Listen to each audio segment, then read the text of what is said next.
সুকান্ত আচার্যের লেখা পতাকার পাঁচজন।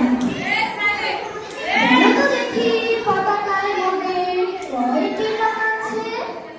শিক্ষক এসে সুধালেন বসে তৃতীয় শ্রেণীর কাছে।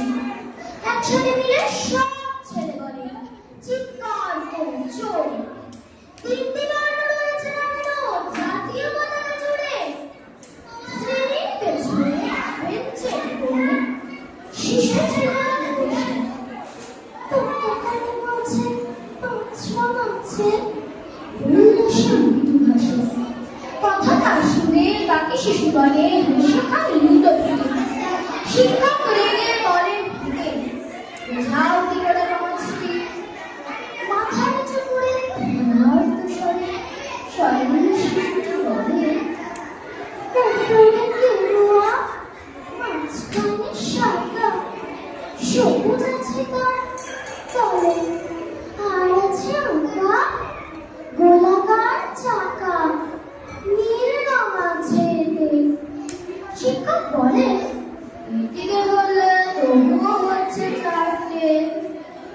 অবুঝ শিশুটি বলল তখন রং আছে আর এক, লাল লাল চোখ, দাঁত দেখা যায় ওই পতাকার মাঝে।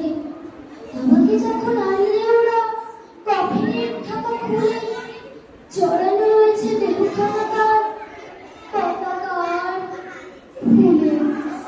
রক্তের দাবি ছিল লাল চোখ ওই পতাকার মাঝে। এই নিয়ে মোট হলো পাঁচটি। এবার তো ঠিক আছে। স্বর্ণ শিশুটির জবাব খানি কাঁপিয়ে দিল বুক। অশ্রুর নয়ন ভরে শুকনো হলো মুখ।